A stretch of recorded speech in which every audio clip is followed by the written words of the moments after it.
الحمد لله وكفى وسلام على عباده الذين اصطفى أما بعد فأعوذ بالله من الشيطان الرجيم بسم الله الرحمن الرحيم للرجال نصيب مما ترك الوالدان والأقربون وللنساء نصيب مما ترك الوالدان والأقربون مما قل منه أو كثر نصيبا مفروضا صدق الله العلي العظيم رب اشرح لي صدري ويسر لي أمري واحلل عقدة من لساني يفقهوا قولي.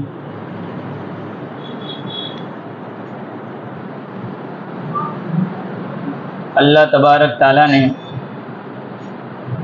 ہم لوگوں کو جو دنیا میں بھیجا ہے وہ حقوق کو ادا کرنے کے لیے بھیجا ہے. یہ دنیا جو ہے وہ حقوق کو ادا کرنے کی جگہ ہے، اور اس حقوق کے ادا کرنے پر اللہ تبارک تعالیٰ جو جزا دے گا وہ آخرت ہے. اللہ تبارک تعالیٰ نے ہمیں دو طریقے کے حقوق دیے ہیں. ایک حق اللہ تبارک تعالیٰ نے اپنا رکھا ہے جس کو ہم کہیں گے حقوق اللہ، اور ایک بندوں کا حق ہے جس کو ہم کہتے ہیں حقوق العباد. یہ اللہ تبارک تعالیٰ نے دو طریقے کے حق ہم کو دیے ہیں، اور جو یہ دونوں کے حقوق کو ادا کرتا ہے اللہ تبارک تعالیٰ اس کے بدلے میں جنت عطا فرماتے ہیں. آج ہمارے سے حقوق العباد کے سلسلے میں بہت سی کوتاہیاں ہوتی ہیں. اللہ تبارک تعالیٰ نے جو بندوں کے حقوق رکھے ہیں اللہ تبارک تعالیٰ نے اس کے احکام کو تفصیل کے ساتھ بیان کیا ہے. میں نے کئی مرتبہ بیان میں بتایا ہے کہ اللہ تبارک تعالیٰ نے جہاں پر اپنا حق بیان کیا ہے وہاں صرف اجمالی طور پر بیان کر دیا ہے. جیسے نماز کو پڑھنا ہے تو وہاں پر کہہ دیا اقیم الصلاۃ، زکوٰۃ کو دینا ہے تو اللہ تبارک تعالیٰ نے کہہ دیا وآتوا الزکاۃ. لیکن جہاں پر بندوں کے حقوق کی بات آئی ہے وہاں پر اللہ تبارک تعالیٰ نے تفصیل کے ساتھ اس کو بیان کیا ہے، چاہے پھر وہ نکاح سے متعلق ہو، چاہے پھر وہ طلاق سے متعلق ہو، یا معاشرے میں رہنے کے جو اصول ہے جو باتیں ہیں اس کو اللہ تبارک تعالیٰ نے تفصیل کے ساتھ بیان کیا ہے. صرف اتنا نہیں کہا کہ وعاشروہن بالمعروف، بھلائی کے ساتھ تم معاشرے میں رہو، ایسا صرف نہیں کہا بلکہ اس کے اصول بھی بیان کیے ہیں. تو حقوق العباد کے تعلق سے ایک بات جو قرآن کریم نے بیان کی ہے وہ وراثت کے احکام. آج اس سلسلے میں بہت کوتاہیاں ہو رہی ہیں. آدمی نماز تو پڑھ لیتا ہے، زکوٰۃ بھی ادا کر لیتا ہے، رمضان کے روزے ادا کر دیتا ہے، لیکن یہ وراثت کے سلسلے میں، میراث کو دینے کے سلسلے میں آدمی بہت کوتاہی کرتا ہے اور اس کو گناہ بھی نہیں سمجھتا ہے. یہ مال کھاتا رہتا ہے، اگر کوئی چوری کر کے کھا رہا ہے تو کہے گا کہ چوری کی ہے، یہ فلانا مال کھاتا ہے، یہ دھوکے سے کھاتا ہے، یہ سب دکھتا ہے آدمی کو، لیکن وہ خود ایک میراث کھا رہا ہے، بہنوں کے حق کو وہ کھا رہا ہے، بھائیوں کے حق کو کھا رہا ہے، وہ اس کو نہیں دکھے گا. یعنی اتنا گناہ عام ہو گیا کہ اب اس کو گناہ ہی نہیں سمجھا جاتا ہے، حالانکہ اس کا تعلق بھی حقوق العباد سے ہے. اور اس کے احکام اللہ تبارک تعالیٰ نے اتنی تفصیل کے ساتھ بیان کیے، وراثت کے احکام کو اللہ نے اتنے تفصیل کے ساتھ بیان کیے کہ دوسرے احکام اتنے تفصیل سے نہیں بیان کیے. اس میں مقدار بھی اللہ نے متعین کر کے دے دی. دوسرے میں تو کیا ہے کہ تم جیسے کہ بیوی کو تم نے طلاق دی تو اب اس کو متعہ دینا ہے، یعنی اس کو جوڑا دینا ہے، اس کے عدت کا خرچہ دینا ہے، تو وہاں پر اللہ تبارک تعالیٰ نے کہا کہ دونوں کی جو حیثیت ہے اس کے مطابق دے دو. لیکن یہاں وراثت کی جہاں بات آئی ایسا نہیں کہا ہے، بلکہ وراثت میں تو اللہ تبارک تعالیٰ نے کہ اگر والد کا انتقال ہوگا تو بیٹے کو کتنا ملے گا، والدہ کا انتقال ہوگا تو بیٹے کو کتنا ملے گا، بیٹے کا انتقال ہوتا ہے تو ماں باپ کو کتنا ملے گا، بیوی کو کتنا ملے گا، شوہر کو کتنا ملے گا، ہر ایک کے اللہ تبارک تعالیٰ نے تعین فرمائی. اس لیے وراثت کا مسئلہ بہت اہم مسئلہ ہے. اب دیکھا تو یہ جاتا ہے، ہر ایک کو پتا ہے کہ اس زمانے میں موت کثرت سے ہو رہی ہے. جوان بھی مرتا ہے، بوڑھا بھی مرتا ہے، بچہ بھی مرتا ہے، موت بہت ہو رہی ہے. یہ تجربے کی باتیں سمجھائے بغیر بھی سمجھ میں آ جائے ایسی بات ہے کہ موت کثرت سے ہو رہی ہے. اس کے باوجود بھی ہونا یہ چاہیے تھا کہ میراث کے مسائل بھی اتنے ہی پوچھے جاتے ہیں کہ بھئی اس کا انتقال ہوا ہے تو ہم میراث کو کیسے تقسیم کریں. لیکن دیکھا یہ جاتا ہے کہ موت تو کثرت سے ہو رہی ہے لیکن وراثت کے مسائل فتاوی افتاء میں نہیں پہنچ رہے، پوچھنے والے ہی نہیں ہے اس کو کوئی، حالانکہ اس کے حقوق ہیں. اگر اس کا ایک سوئی کے برابر بھی اگر کوئی مال کا حق وراثت میں نہیں دیا تو اللہ کے ہاں اس کا حساب دینا ہے. جب بھی کسی کا انتقال ہوتا ہے تو اس کے ساتھ 4 حق عائد ہو جاتے ہیں. ہم اس کو سمجھیں. اللہ کے نبی پاک صلی اللہ علیہ وسلم نے ایک حدیث میں فرمایا کہ سب سے پہلے جو علم اٹھے گا وہ میراث کا علم اٹھ جائے گا. لوگ پوچھیں گے ہی نہیں مسئلے،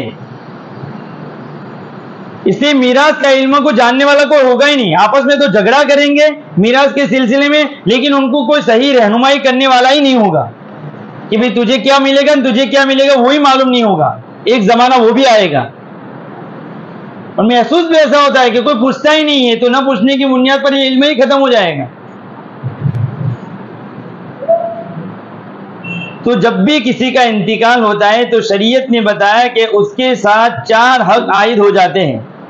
میں بتا یہ رہا ہوں کہ اللہ تبارک تعالیٰ نے بندوں کے حق رکھے ہیں. بندوں کے حق جب وہ زندہ ہوتا ہے تب بھی ہوتا ہے، جب وہ انتقال کر جاتا ہے تو اللہ نے کچھ حقوق اس وقت بھی رکھے. جب کسی کا انتقال ہوگا تو پہلا حق اس پر عائد ہوتا ہے تجہیز و تکفین کا. اس کے کفن کا، اس کے دفن کا خرچہ کون اٹھاوے، اور کفن دفن کے خرچے کی جو بات ہوگی اس سلسلے میں پہلا حق عائد ہوگا. وہ انتقال کرنے والا آدمی نے جتنا بھی مال چھوڑا ہے اس میں سے پہلا کام تو یہ کیا جائے گا اس کے جنازے کا، اس کے کفن کا، اس کے دفن کا خرچہ اس میں سے نکالا جائے گا. بتانا یہ چاہتا ہوں کہ وراثت کیسے ترتیب سے تقسیم ہوگی. اس کے اندر اگر کوئی رشتہ دار اپنے طور پر بھی خرید کر دے دے تو کوئی مسئلہ نہیں ہے، لیکن اصل حق تو اس کا جو مال ہے، جو چھوڑا ہے اس نے مال، اس میں سے یہ دفن اور کفن کا خرچہ نکالا جائے گا. پہلا حق اس کے ساتھ یہ عائد ہو جاتا ہے. دوسرا حق ہوتا ہے اس کا جتنا بھی مال اس کے بعد بچا اس میں سے جتنے بھی مانگنے والے ہیں کہ بھئی قرضہ لیا تھا دیا نہیں ابھی، تو وہ قرض کی ادائیگی ہوگی دوسرے نمبر پر. آج ان باتوں کو ہم پہلے سنیں، یہ شریعت کی باتیں ہیں اور معاشرے میں ہو کیا رہا ہے. وراثت کے مسئلے میں بالکل قرض، کسی مثال کے طور پر والد نے چھوڑا ہے، اس کو معلوم بھی ہے کہ بھئی اتنی رقم دینی باقی ہے، لیکن وہ اس میں سے قرض کی ادائیگی نہیں کرتا ہے، بس آنے دو، چھوڑا اتنا سب کا سب میرا ہے. دوسرے نمبر کی چیز ہے کہ قرض کی ادائیگی کریں گے. اب کچھ قرض تو ایسے ہوں گے جو لکھے ہوئے ہوں گے، وہ تو آسانی کے ساتھ پہنچا دیں گے، لیکن کچھ قرض ایسے بھی ہوتے ہیں جو لکھے نہیں جاتے یا لکھے نہیں ہیں. لکھے تو ہر قرض کو لکھا جاتا ہے، تو وہ جو ہے اس کے بچوں کی ذمہ داری ہے، اس کے وارثوں کی ذمہ داری ہے کہ وہ تھوڑی تحقیق کر کے جن کے پاس سے اس نے قرضہ لیا ہے اس کی ادائیگی کریں. کیوں؟ اس لیے کہ جو مال چھوڑا ہے اس میں سے تجہیز و تکفین کے بعد وہ جو مال قرضے کا ہے وہ اس کا ہے ہی نہیں، مرنے والے کا ہے ہی نہیں. وہ مال جو ہے وہ امانت ہے. وہ امانت جس کے پاس سے اس نے قرضہ لیا تھا، مثال کے طور پر 2 لاکھ، تو 2 لاکھ روپیہ یہاں پر پڑے ہوئے ہیں، تو وہ مرنے والے کے ہے ہی نہیں وہ مال. وہ تو 2 لاکھ روپے جس کے پاس سے لیتے اس کے ہیں. تو اگر تم نے وہ قرض ادا نہیں کیا تو امانت میں خیانت کی، اور امانت میں خیانت کرنا سب سے بڑا ظلم ہے، اور ظلم کو اللہ معاف نہیں کرتا ہے، بدلہ لے گا دنیا میں بھی آخرت میں بھی. اس لیے دوسرے نمبر کا کام جو ہے وہ قرض کی ادائیگی ہے. ہم جتنے اپنے مالی اعتبار سے ہم جتنے بھی کامیاب ہوں گے، یعنی کہ ہم نے اس میں حلال ہی چیزوں کو لیا ہے، حرام بالکل نہیں آئے، وہ آدمی دنیا میں بھی کامیاب ہے، اللہ آخرت میں بھی کامیاب کرے گا. اس کی مختصر سی دعا پر اللہ تعالیٰ اس کے کام بنا دیں گے۔ تو دوسرے نمبر کی چیز تھی قرض کی ادائیگی۔ تیسرے نمبر کی چیز ہے کہ مرنے والے نے مرتے وقت وصیت کی ہے، یا اس کی زندگی میں وصیت کی تھی کہ بھئی میرے مال میں سے یہ اتنا مال اس کو دے دینا، اتنا مال یہاں خرچ کر دینا۔ تو اس میں یہ ہے کہ 1/3 کی حد تک اس کی وصیت کو نافذ کیا جائے گا، یعنی 3 لاکھ روپیہ اگر اس نے چھوڑے ہیں تو 1 لاکھ تک اس کی بات کا اعتبار ہوگا، یعنی 1 لاکھ میں اس کی وصیت جاری ہوگی، 2 لاکھ میں نہیں۔ وہ کہے کہ میرا پورا مال جو ہے وہاں مدرسے میں دے دینا، میرا پورا مال یا مسجد میں دے دینا، تو نہیں ہوگا، اب اس کا ہے ہی نہیں۔ 1/3 مال میں شریعت اس کو حق دے گی۔ 1 لاکھ روپے میں وہ اگر چاہے تو اپنی وصیت نافذ کرے، بقیہ جو 2 حصے ہیں وہ وارثوں کو ہوں گے۔ تو چوتھا حق جو آتا ہے وہ وارثوں کا آتا ہے، یعنی 3 اسٹیپ چل کر پھر وارثوں کا حق شروع ہوتا ہے۔ اس لیے جب بھی ہمارے متعلقین میں یا ہمارے گھروں میں کہیں پر بھی یہ مسئلہ پیش آوے تو پہلے اسی چیز کو صاف کریں۔ اب وصیت نافذ کر لی 3/4 حصے میں، اب جو مال بچا ہے اس میں جو ہے وراثت جاری ہوگی۔ اب وراثت بھی کیسے دیں گے اس کو تفصیل کے ساتھ ابھی میں بیان نہیں کر سکتا ہوں، ہم سمجھنے میں بھی دشواری ہو جائے گی، لیکن اس وقت ہم جو ہے ہمارے جتنے بھی ورثاء ہیں ہم جاوے علماء کے پاس، مفتیان کرام کے پاس جاوے اور ان کے سامنے رکھے کہ میرے پاس اتنا مال بچا اور اتنے ورثاء ہیں، آپ مجھے تقسیم کر کے دے دو۔ جو بتاوے اس کے مطابق تقسیم کر لے، اسی میں اللہ تبارک تعالیٰ برکتیں ڈال دے گا۔ اگر اس میں کوتاہی کی، ابھی ہوتا کیا ہے، میت ہو گئی ہے، سب کچھ ہو گیا، اس کے بعد 5 سال ہو جاتے ہیں لیکن وہی وراثت کا مسئلہ پھنسا ہوا ہے۔ اب جیسے ہی کسی والد کا انتقال ہوا، مثال کے طور پر اس نے گھر کو چھوڑا، وہ گھر جو آئے گا وارثوں کے حق میں آئے گا۔ اس کی تقسیم اگر نہیں کی تو اب وہ جو بندہ بھی اس کو استعمال کر رہا ہے وہ ظالم ہے، وہ دوسرے کے حقوق کو بھی ادا نہیں کر رہا، دوسروں کے حقوق کو بھی وہ کھا رہا ہے۔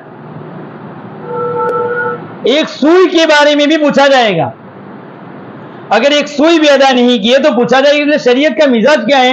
جیسے ہی کسی کا انتقال ہو جاوے فوراً، ہمارے بزرگوں کو تو دیکھا گیا ہے، جیسے ہی وہاں سے دفن کر کے آئے فوراً گھر میں بھی داخل نہیں ہوئے، انہوں نے کہا کہ جو بھی چھوڑا ہے باہر نکالو، اس کو پہلے وارثوں میں تقسیم کرو۔ اس لیے کہ اس وقت جب فوری طور پر وراثت تقسیم کی جاتی ہے تو ہوتا کیا ہے، سب کے دل اس وقت نرم ہوتے ہیں، جو بھی وارث ہوتے ہیں ان کے دل نرم ہوتے ہیں، اس وقت ان کا دل زیادہ دنیا سے لگا ہوا نہیں ہوتا ہے، کچھ آخرت کی فکر آئی ہوئی ہوتی ہے۔ تو ایسے موقع پر وراثت کو تقسیم کرنا آسان ہے، ہر ایک اس وقت سوچے گا کہ بھئی جو بھی میری مقدر کا آ جائے مجھے دے دو، لیکن عرصہ جب گزر جاتا ہے اس وقت پھر وراثت کے مسائل میں پریشانی آ جاتی ہے، پھر سامنے والا چاہتا ہے کہ پورا کا پورا بھی ملے، دوسرے کا بھی مجھے کچھ مل جائے۔ اس لیے وراثت کے سلسلے میں شریعت کا مزاج یہ ہے کہ فوراً اس کی تقسیم کر دی جائے، اور اس میں بہت رعایت کرنے کی ضرورت ہے۔ قرآن کریم میں ایک آیت نازل ہوئی، للرجال نصیب مما ترک الوالدان والاقربون۔ زمانے جاہلیت میں وراثت کو تقسیم کرنے کا مزاج ہی نہیں تھا، اور جہاں تھا وہاں عورتوں کو وراثت نہیں ملتی تھی۔ ابھی آج جو بہت سارے اسلام پر وراثت کے مسائل میں اعتراض کیے جاتے ہیں، پہلے وہ اپنے آپ کو دیکھے، وہاں پر عورتوں کو کوئی وراثت میں حق ہی نہیں دیا جاتا ہے۔ تو اس زمانے جاہلیت کا ایک اثر تھا کہ عورتوں کو حق نہیں دیا جاتا تھا۔ ایک مسئلہ یہ پیش آیا کہ اوس بن ثابت رضی اللہ تعالیٰ عنہ، ان کا انتقال ہوا۔ انتقال کے وقت انہوں نے 3 لڑکیاں اور ایک بیوی چھوڑی۔ تو اس وقت سب کی سب لڑکیاں ہیں، عورتیں ہیں، ان کے چچازاد بھائی آئے اور انہوں نے جتنا بھی اوس بن ثابت کا جتنا بھی مال تھا اس کو لیا اور وہ لے کر چلے گئے، اور جتنی بھی زمین تھی اس پر قبضہ کر لیا کہ بھئی تم عورتیں ہو، تمہارا حق ہی نہیں اس میں۔ تو پھر جو ان کی بیوی تھی انہوں نے ان کے چچازاد بھائیوں سے یہ کہا کہ ہم کو اگر تم وراثت میں حق نہیں دے رہے ہو تو ایک کام کرو کہ میری جو بیٹیاں ہے اس کو تم تمہارے نکاح میں لے لو، تو کم سے کم اس کا بوجھ میرے ذمے سے ختم ہو جاوے. لیکن انہوں نے کہا کہ یہ بھی نہیں ہو سکتا ہے. اوس بن ثابت رضی اللہ تعالی عنہ کی بیوی جو ہے اللہ کے نبی پاک صلی اللہ علیہ وسلم کی خدمت میں پہنچی اور یہ پورا معاملہ پیش کیا. ابھی وراثت کے مسائل اترے نہیں تھے. اللہ کے نبی پاک صلی اللہ علیہ وسلم کے پاس پہنچے، یہ مسئلہ رکھا. اللہ کے نبی پاک صلی اللہ علیہ وسلم نے توقف کیا، ٹھہر گئے. اللہ کے نبی کو معلوم تھا کہ اس سلسلے میں ضرور آیت نازل ہوگی. ابھی تھوڑا ہی عرصہ گزرا تھا، تھوڑا ہی وقت گزرا تھا کہ قرآن کریم کی آیت نازل ہوئی. للرجال نصیب مما ترک الوالدان والاقربون وللنساء نصیب مما ترک الوالدان والاقربون مما قل منه او کثر، کہ مردوں کے لیے بھی حصہ ہے اس مال میں جو میت نے چھوڑا ہے، ایسے ہی عورت کا بھی حصہ ہے اس مال میں جو میت نے چھوڑا ہے. یعنی دونوں کو برابر برابر حق ملے گا، یعنی دونوں کو وراثت میں حق ملے گا. ایسا نہیں کہ ایک کو ملے گا ایک کو نہیں ملے گا. تقسیم کیسے ہوگی وہ بھی شریعت آگے بتائے گی، لیکن حق ملنے میں دونوں برابر ہیں، چاہے پھر وہ تھوڑا مال ہو مما قل او کثر یا زیادہ مال ہو. نصیب مفروض ہو یہ اللہ نے متعین کر دیا. اب اگر کوئی شخص اس مال میں کوتاہی کرے گا اور وہ مال کو کھائے گا تو وہ مال نہیں کھا رہا ہے بلکہ آگ کو کھا رہا ہے. قرآن کریم نے اس کے آگے بیان فرما دیا کہ وہ اس وقت وراثت کا مال نہیں کھاتا ہوگا بلکہ وہ جہنم کی آگ کو اپنے پیٹ میں ڈال رہا ہے.